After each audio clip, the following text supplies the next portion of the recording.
Alright, good evening everyone. System Chalk here with the 40th episode of the Cultist Simulator Dancer DLC, playing as Margaret Zell. So we've had some pretty good progress, at least in terms of what I'm most interested in here. So as far as languages are concerned, and again I realize that it's a kind of an indication as the type of player that this game is attracting if you can get excited over learning a new language. Certainly an ambition that I have struggled with on my own, but that's why we play games. But in any case, in addition to gaining a few texts that are in languages that I already knew, so in this case the last few here are in Latin and Greek, which were ones that we already knew, we got an Aramaic book, and so we were able to sort of move up a handful of important texts for us into into our translatable. So right now we are reading the Geminiad. These pages outline the nature and the doctrines of an hour that demands the union of what is at rest, an hour that is sought at the water's edge and beneath the moon, the witch and sister. The language is naughty, poetic, willful. It will take some untangling. So the other one, so that is because, this is just because it winds up being a knock tool. So this kind of winds up being a bit of a unique and special book. But on top of that, getting access to something like the Morphe Codex is going to be a way that we might be able to get additional secret histories. And of course, that's kind of important to us just because right now we've still not passed the Stagdoor's riddle. And so we're going to have to basically either going to have to research our way up through the secret histories, or we're going to have to rely on other sources for that knowledge. So these are at least a couple of ways that we can make a little bit of progress. Also, we now have our next instar, so we have our cat form, and we'll be able to do our dance in the unnumbered stones.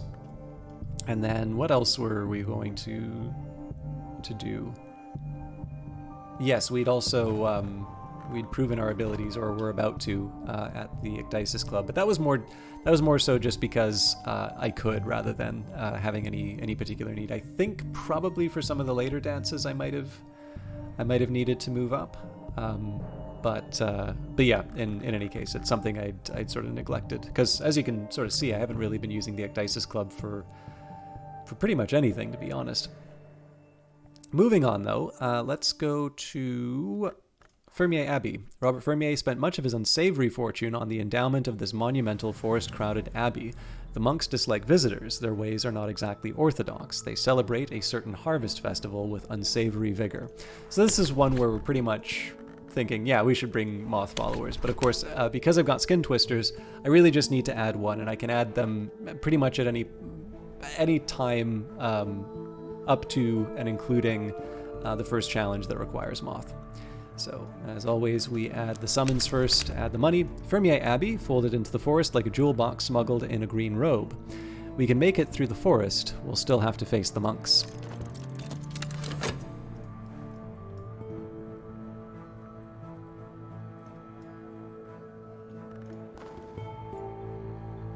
Sorry, if we can make it through the forest. What could I be if I could be not this? So there's a glimmering, and you'll do, says Sulochana Amivasa. Welcome to the changing room. She looks me up and down in the way that she often does. Not long now. Not long now. Perhaps it's time I mentioned you to my sister. So we have a particular arrangement with the Cultist Club. I am occasionally paid a generous consideration to perform very specific dances for very particular connoisseurs. So if I recall correctly, the Cultist Club does not actually pay you in regular funds. So I think you might be able to get spin tray out of some of the dances. And I mean, at some point maybe we'll try, but let's go back to the Gaiety just to make sure we can pay the bills, and then we can experiment with some alternatives. The stage awaits, hot and clean and bare and bright. If I move the moves and step the steps and do what is required, they'll pay me. Okay, let's just add the skin twister right away.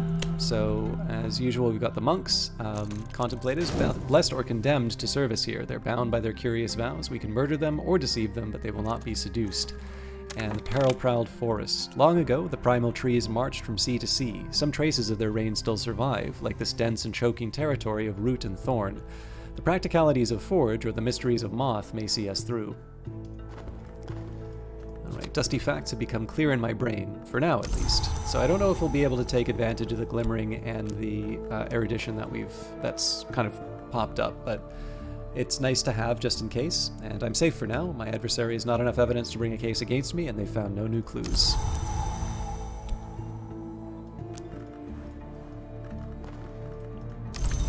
Now, I am actually anticipating a situation where I will...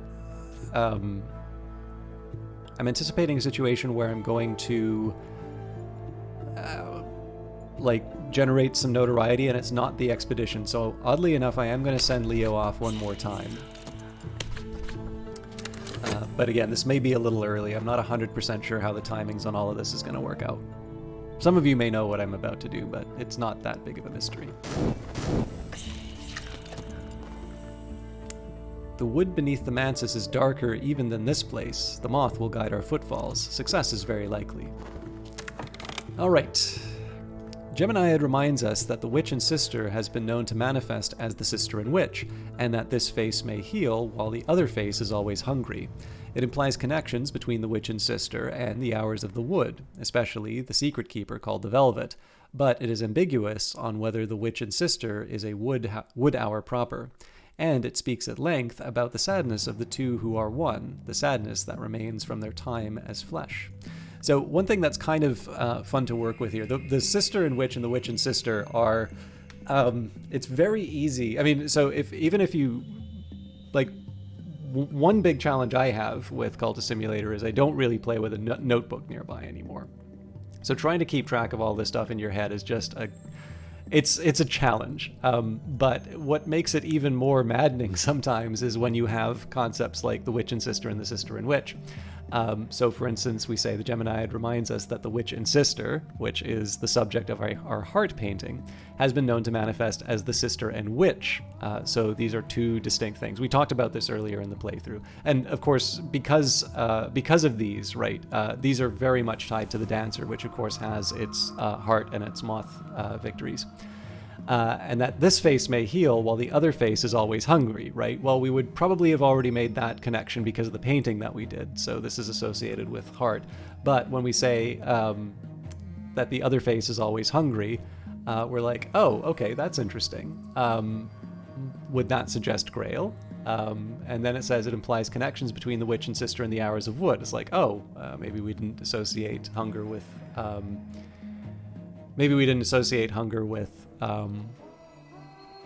wood, but we'll carry on. Especially the secret keeper called the Velvet. But it is ambiguous on whether or not the witch and sister is a wood hour proper. And so then you're like, oh, okay, maybe that makes a little more sense then. One of the things that's worth remembering is that, as far as I can tell, the hours are not always specifically tied to one of the principles. So you will have ones being sort of specifically lantern, let's say, but there will be others that participate in more than one. And I'm almost near certain. I'm pretty sure it says it in the game. I'd probably fail a quiz that went for the number, but there's also more than 24 of them.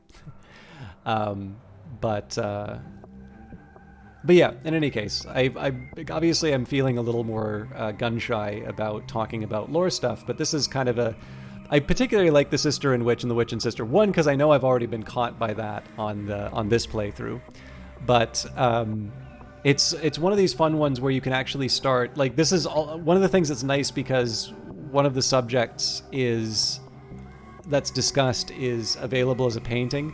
You're actually able to have that reference, and it's actually, I don't know why, but it might even be why this painting exists, or why specifically this one, because you can think of other subjects that you might have for Heart, right? She's been a pair of funeral birds, and here she is as she would wish to drown.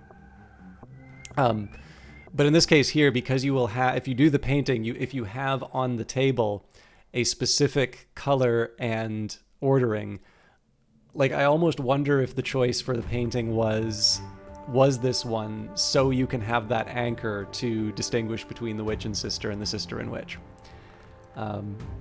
Probably not, but you never know. the rite of the crow's quenching. This rite calls on the beach crow at sunrise or moonrise. The crow accepts the sacrifice and returns the gifts of the earth. So here's the red Geminiad. So this is still the same text here, but this is now an instrument which I can use. Now, we've got a slightly more powerful one as the icon of St. Agnes, but that doesn't mean that it's not useful to us. There's the Moldy Warp Admonition. So if it comes down to it, I could upgrade the Ecdysis Parable into the Admonitions, and we could upgrade that to the Moth equivalent to the Formula Concursit. We've got the Thakic Invocation. So another Grail. Come on. Raucous shrieks attend the passage of the names of the Grail. We reproduce them as best as we can, for pulsing power they lend. Use this with a Byzantine Tinct and a Moth influence, or other resources of equal power to summon a raw prophet. And the Geminate Invocation. The Sister Witch has always been invoked for protection at crossroads and at moonrise, where the land shelters the sea. And in this case here, right, you can see this is probably one of the clearer examples of what's talked about in terms of the text as far as the lore that gets picked up. So some of the other ones, there's maybe it's a little more subtle, or there's other connections that you need to draw. But in this case here, pretty much things that you know are heart. The connection's either already been made, or it's clear on the lore itself. Or the connection that you make. So this idea of moth, whether or not it is a moth hour proper or not, it it appears as lore that pops up. Okay, let's translate the Watchful Tantra. So, notorious for its involvement in the deaths of Dyfed Jones and Meredith Blaine, two early physicists who each claimed to have the only copy and who ultimately fought a duel over it in 1840.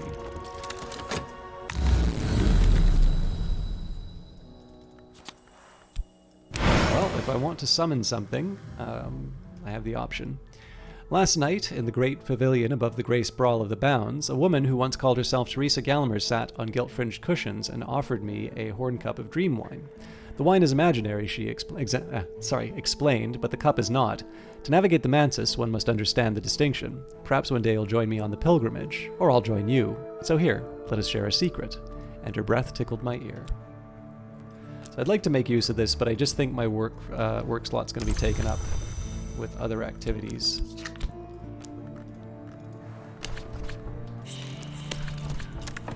Now I can approach the white door through the Bounds. Now I can press my fingers to it, feel its chill, watch it swing open. As it opens, my mouth closes, tightens, heals over like a lost deformity.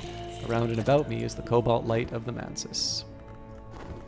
Tonight I sense an opportunity. Tonight I could attract attention if I cease to hold back, if I commit myself more fully. Tonight they'll notice that.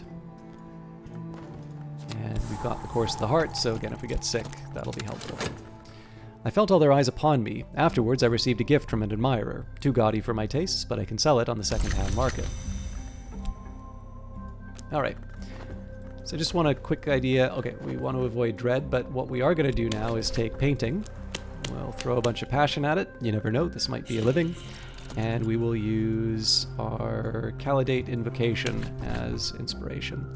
Those who know will understand, as will the Suppression Bureau. And of course, we'll be using the Bitter Black Salts as well. So this is why I did the charm. And like I said, I think we're probably a little too early in calling that, because I'm going to be doing a painting that will generate notoriety. There's something up ahead. We've made it through the forest. Okay. Spend money on better paints, or perhaps I could find more exotic pigments. I am rather intrigued by the idea. So one of the things that I know about sort of old painting, of course, is that to be a painter, it wasn't just a question in terms of being able to put paint on, on a canvas or whatever you were painting on, but it was actually also your ability to mix pigments. I think part of the skill of some of old paint, at least, again, I'm very poorly versed in terms of a lot of art history. I've tried to get a little bit better, but again, it's the problem with the internet, right? Is as soon as you express, a slight interest in something, you're going to have 20 experts, all letting you know in very blunt terms how little you know, and sometimes that can kill the enthusiasm of something if you're at a particularly fragile moment in your interest. But with that in mind, I've done what I can to try and, at least read what I'm interested in. And I do have a membership at the kind of the local gallery and such. But it seems to be that, at least historically, you just don't go to the store and get some paints. That paints are something that's mixed. And so, it's a little funny to talk about it as a competitive advantage, but your ability to sort of realize certain colors is as much of, it's as important as, say, being able to represent this image that you had in mind or were commissioned to do. So I'll admit I'm not 100% sure when the transition. I mean, for all I know, there are people who still mix their own colors. But what's particularly intriguing is sort of the implied time in terms of Cultist Simulator. Like, I genuinely don't know when the transition went from something that sort of was made by the painter to the sort of thing that you would sort of expect to be able to buy from, some kind of manufacturer. So like in terms of, my own place, usually where I'm walking around, I have, I'd say at least one, but I'm willing to guess that there's probably two in terms of my daily or near daily. It's not something I have to do to go to work, but in terms of if I'm out and walking around, I would say that there is at least one sort of professional quality store dedicated to selling painting supplies. And clearly there was a time in the world where it wasn't like that, and then there's a point where the world sort of crossed over into that, and I genuinely don't know where that was. So the reason why I'm kind of going on about this is that there's two interesting paths that you can take in terms of thinking about what's happening when you're doing these special paintings. And that can be, on one hand, it exists in a time where, paints are commercially available, and it would be common for an artist to buy materials. And then on the other hand, it's a period where people are still sort of, doing it themselves. At which point the idea of using the bitter black salts is not particularly unusual. Certainly, it's a way in which you are able to get a very unusual product, which is of course what those paintings are, and it makes specific note of the effects that these different materials have. But on one hand, you have somebody doing something really unusual. So, again, it's a little bit like, nowadays I'm sure somebody could probably develop film using the old, so once upon a time you would use, I'm pretty sure you'd use arsenic to develop film. So even though it's still something you can do in terms of developing your own film, usually black and white. I don't think color is something you can usually, it's not something you can do easily, let's say. But, I've done and still have some of the chemistry for developing black and white film, although I do now finally have a digital camera after them being affordable for decades. But when it comes to painting, right? So you could sort of see, if you were to learn from someone that they were, here's the analogy I would draw.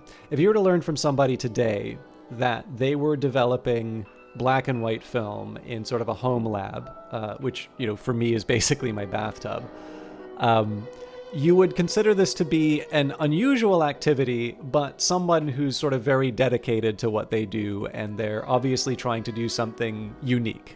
But it wouldn't be unusual. It'd sort of be like finding out, I don't know, if you're, I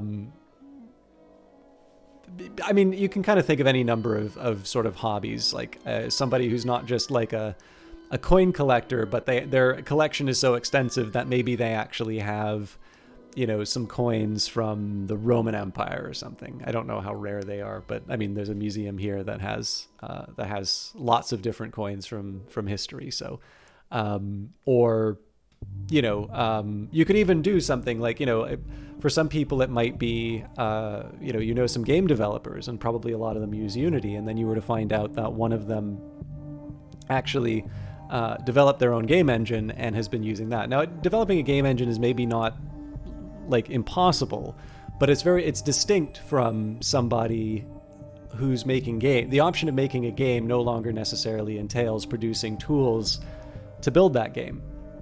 And so in this case, again, it's something that would not be outrageous, but it would be unusual and noteworthy that they've decided to do that, what seems like an extra difficult step to do something that you would take. Sort of the same way that everybody has a camera on their phone now, so you're like, well, these look really good. They arguably look better than some of the commercially available cameras, so why go through the time and expense of shooting on film and developing things?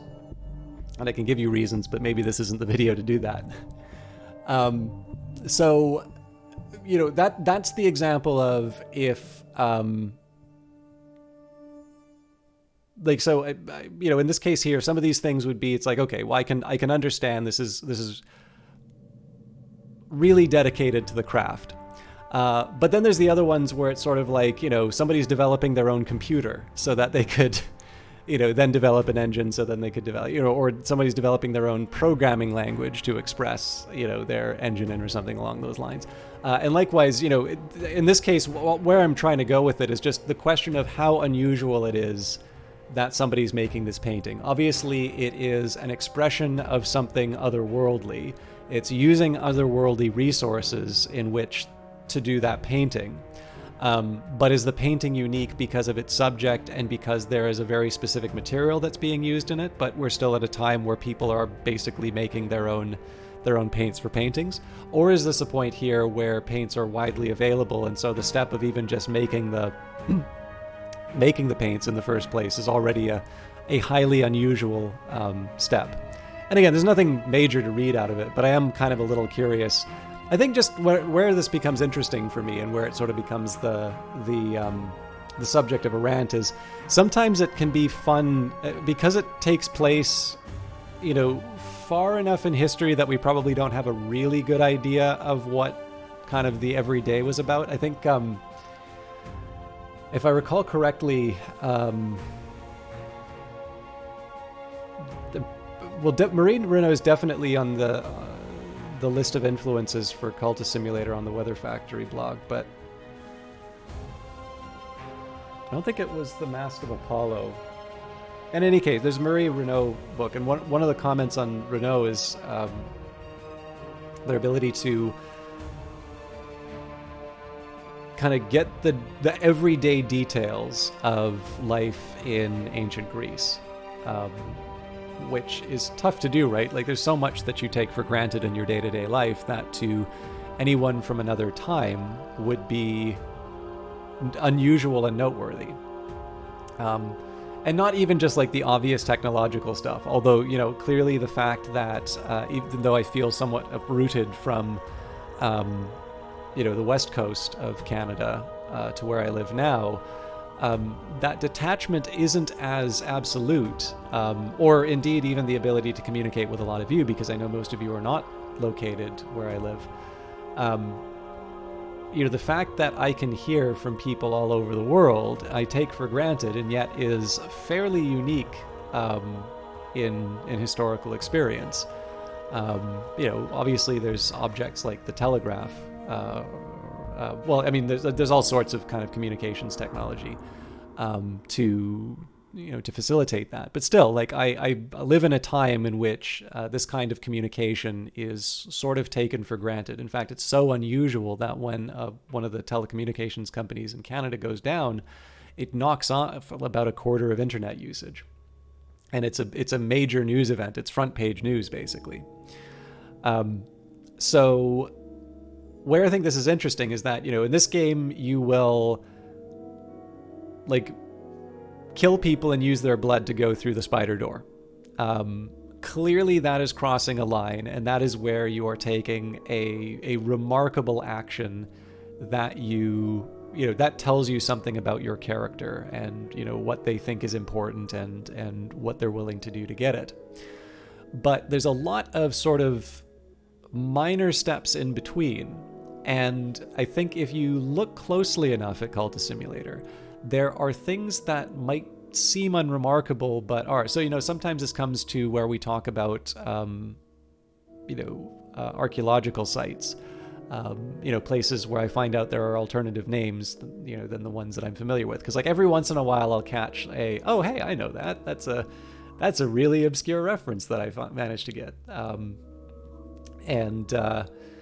Those are fun just because you're sort of like, oh, wow, this is actually something that I know. Like, I think the ones that you know about moving in are always kind of the fun ones because it lets you see the world that you know in a new light. It can also be really fun to learn about new things. That's another great thing about Cultist Simulator. But the ones that you were already familiar with, and I think this is especially true in the Exile, which is a little bit broader in terms of its scope, there's just something kind of special about that because you have something in your mind and then you get a little bit added to it because of this story. So even commonplace things or things that you've maybe heard about before maybe get sort of a special tinge to them in terms of this game. But what I sometimes find interesting in Cultist Simulator is to look at the activities that you're doing and to see how unusual they are, I guess. Because, putting together a cult, a secret society or something like that, like, people have been members of different organizations, right? You could sort of think like, I knew a few people who were Freemasons. So I'm not really in touch with them anymore, but here's a fantastic example, right? I know people who are a member of a secret society, and it's not like they're not going out into the world and, abducting people to sacrifice them to the spider door. So, having a secret society, having this group in Cultist Simulator is maybe not, so unusual, right? It's more the specific actions that are taken and the knowledge that they have that makes them remarkable. And I mean, I think this is probably some of the culture shock that can happen when it comes to Cultist Simulator. When I was doing the Priest DLC, it was actually quite challenging from an ads point of view because I would constantly need to appeal the content rulings on YouTube, specifically because there's so many references, right? You can imagine I don't want to say the words too much just so I don't, make an algorithm freak out again. But like, you can see why an automated system looking at the words that I'm saying in relation to each other is like, oh yeah, the advertisers are not going to want to touch this. But of course, it's a fun game, and the idea of cult is very different than the vision that maybe an American-based company is going to have. And of course, the religious references inside the game are also for religions that don't exist. So, that's another example in which sort of the degree of weirdness, I guess, that you're seeing inside the game can be calibrated depending on your background. But yeah, this all comes back to the painting, which is that, some of the things that you do in this game are very ordinary, and some of the things that you do in this game would be unusual, but no more unusual than somebody who has a particularly eccentric hobby. I think I've said before, right? Like, there was a time in my life where I could say that I'd read every book about Stanley Kubrick that'd been written in English. It was like, that's not a normal thing for people to do, but if you're really into movies, and particularly if you like that filmmaker, nobody would say, either, my God, this is a legendary accomplishment which will go, down in history, and they're not going to say, this is a level of interest in a subject that makes me uncomfortable, and this person will have their own seat on the bus whenever they take public transport. And so similarly for the painting, right? Is it somebody doing something kind of eccentric, like, developing your own film?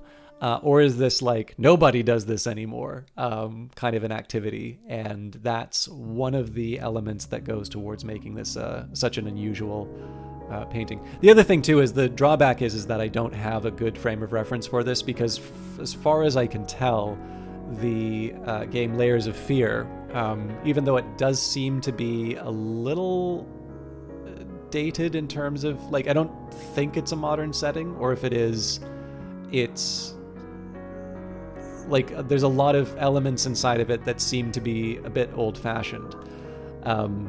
But I know that there is definitely some reference in terms of, unusual unusual inputs to paintings, let's say. I don't want to talk too much about it in case you haven't played it, but and again, is this something that is specific to this artist, or is it just the case if you hit a certain level of ability, or if you're working in certain spheres, it's kind of expected of you.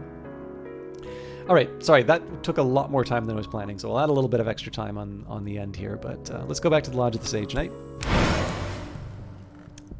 In last night's dream, I was in the Lodge of the Sage Knight behind the white door. It's difficult to remember exactly how I came here, and the mistress of this place, the woman with the dark glasses, was nodding as if I had asked her a difficult question. Of course I hadn't. I lost my speech when I passed the white door. How is it that I can speak, she said to me. I didn't come here through the white door. I'm not proud of what I did to come here, so let me tell you about something else. So, more erudition again, probably not going to be used, but we can move ahead. As before, we'll go back through the white door. Just so... I mean, I always like getting the chance for the Course of the Heart. Alright, we've prepared the Watchful Tantra. I think I'm just going to kind of read them as they come up. So, same text as before. The Tantra describes processes of occult illumination, including a formula which may show the way from the Hunter's Gate to the Serpent's Gate, which in the West is usually called the Spider's Door. Of course, we still need to get to the Hunter's Gate. All that I am is here. So just shy of where we needed.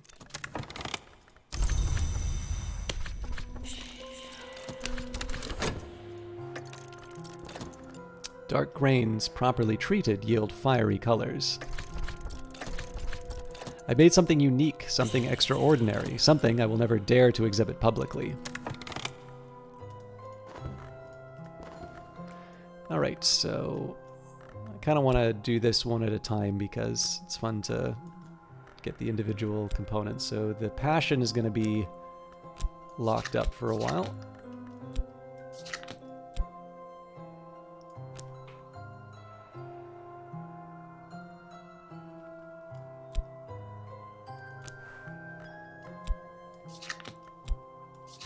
Okay, so contentment, if I need it.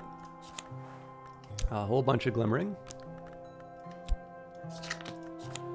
A trembling heat. The possibility sparks. So that's 6th order forge. This would actually be kind of helpful in terms of certain summons.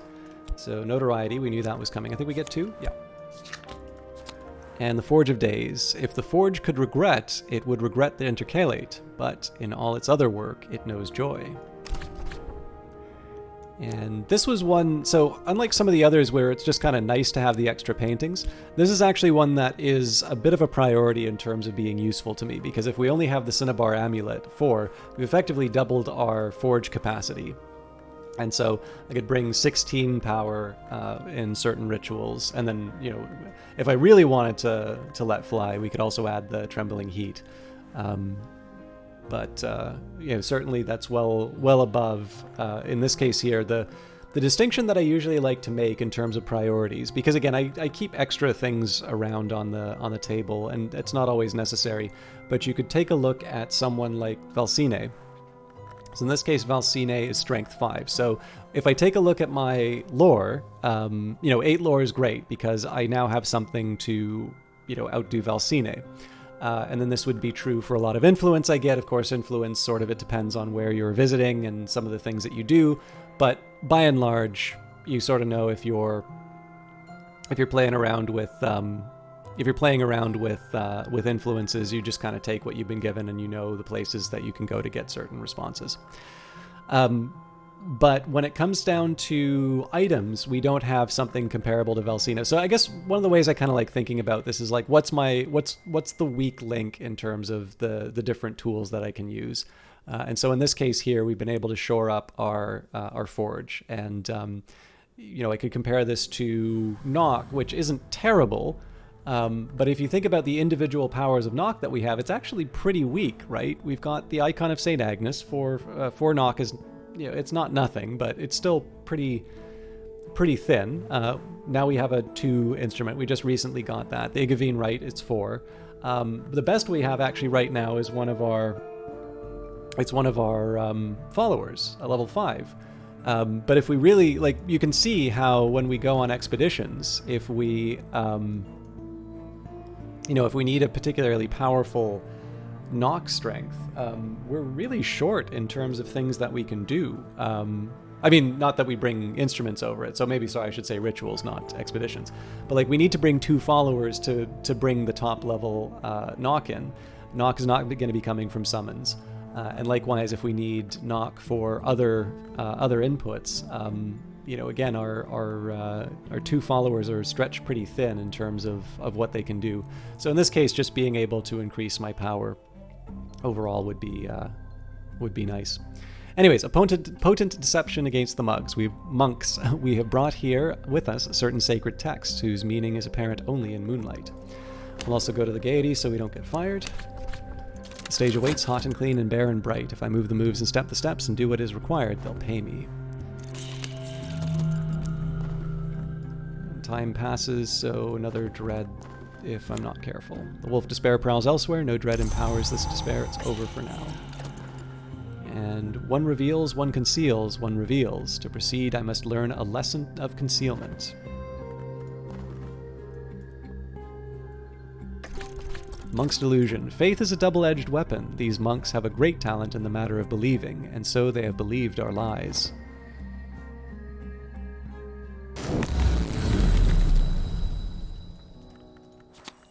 Okay. Can't say I wanted that fascination, but we know how to deal with it. Last night, in the billowing blue of the Lodge of the Sage Knight, I sat on velvet cushions and watched 2 dead contend with shining swords. They came with the place, said the woman who rules here now, the one who once called herself Gallagher. I was not the Sage Knight, if that's what you're wondering. He went higher in the Mansus long before I came here. My attention is drifted. The swords sparkle like falling water. The dead move like dancers. Alright, let's grab Leading Reminiscence. So again, we kind of go through the white door mostly because we can. But in this case, this is really more just about... I do want to just get rid of any potential threats to us before they become a problem. The sun passes through the house at the appointed time. Since the sun's division, the time has become uncertain. So we have the Fenian invocation, so we'd skipped. So in this case, we're sort of restoring the gap in our lantern knowledge. The door in the eye navigates. He is not merciful, but first and always he illuminates. So here we go here. Really doesn't want me to... There we go. And the Rite of the Watchman's Sorrow, which we've already got. Alright, we can translate again. So on Matthias and the Amethyst Imago, loss. The diagrams and illusions, even across the centuries, are elegant, hypnotic, occasionally erotic in Aramaic. But only erotic in Aramaic. Sorry, I know my readings are sometimes a little questionable. I could put the pauses in more natural places. All right.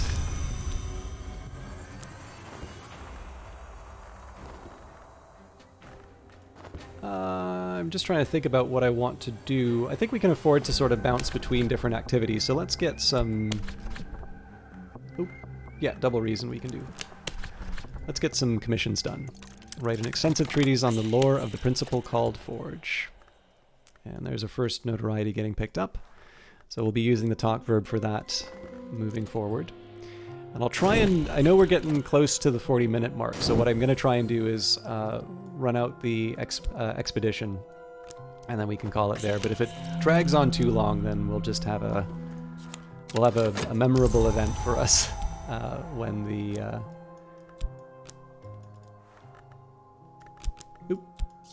when we start on Monday.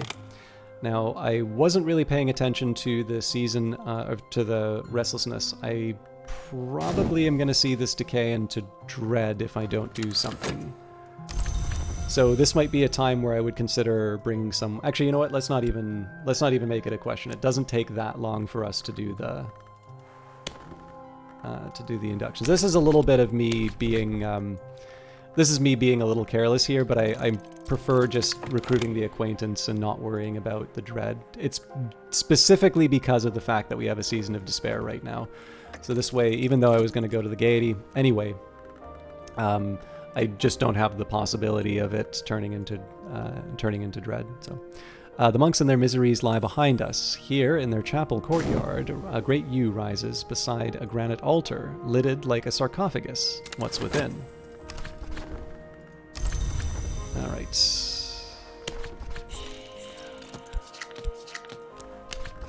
And we'll study an account of an occult romance. A certain Para, a son of Aaron, claims to have written this in a single day and a single night as part of his initiation into the Damascene branch of the House of Leith, that tight-lipped, disciplined order of immortals who reject their past and future.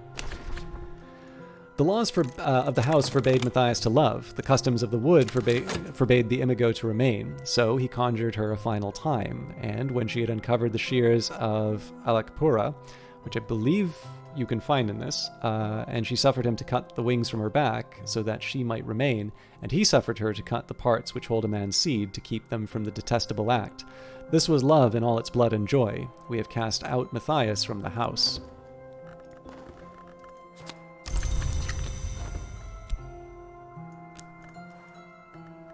For some reason, I always keep thinking of Hesiod whenever I read this stuff, and I know, certainly, Alexis Kennedy has written the large majority of the text in this game, and I certainly know his influences go far beyond that, but it's really hard. I think one of the things that makes me keep thinking about Hesiod is that there's so much of that kind of stuff in the book, and yet it was actually one of the more tedious things I've read. This is clearly not true of Cultist Simulator, but it is somewhat fascinating that you can write stories of castration and not have them be interesting. I would have thought that was an inherently interesting plot point. So it's kind of a hard one. Like, how do you recommend something like that? You don't want to recommend something that will be dull for people, yet on the other hand, there is something kind of impressive at the ability to pull off a drier description of that.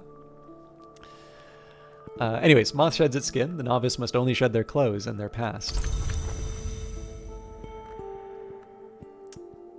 I don't think it hurts to add anecdotes, but maybe at a time when I'm not already over. Let's go back to the Wildwood Club. Oops, sorry, my bad. Leo and I will be talking at the Wildwood Club about the Wildwood Club and get the notoriety dealt with. All right, the space inside the altar is filled with broken cups, everyone painted red, everyone scrawled with vile graffiti and otherwise befouled. The monks must have held great ceremonies of detestation and kept the remains as trophies. Buried among the cup corpses are other treasures. So we have the thirsting tantra, the tantra of worms. I'm going to make a big snake until we can work through all of this Deoris, so lots of works that we can translate. Another copy of the Magus von Brandt's authentic and unique account of the true tongue of the true holy land of the Highmost. It's very important you always say that text in full. Against the sisterhood of the knot and the foulness of their depraved customs, with the tricky name, more rose pearl dust, and a bunch of followers to return. Thank you, everybody, for your work.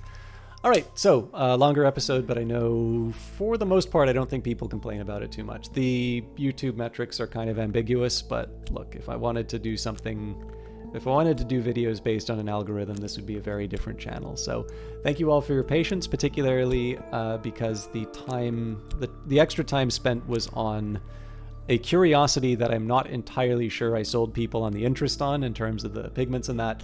The big takeaway on that is just the idea of, I think there's something kind of interesting in this game about a blurred line in terms of where you actually start doing either the quote-unquote wrong stuff, if you want to think of your character as a villain, or where they're doing things that are really unusual, right? So obviously, if you think back to the Aspirant, somebody being able to describe your dreams, that's a weird thing to have happen, and that is the sort of thing that you'd probably take notice of in your own life if you experience something like that.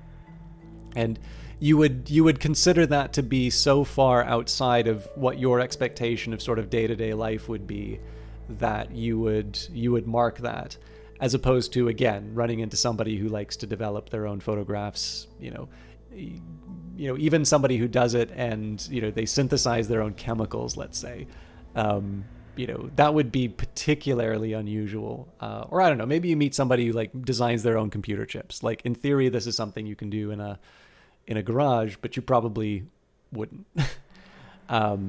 But yeah, it's the idea here where you'd go from something which is, again, like designing a computer chip would be pretty remarkable, and you'd probably make a note.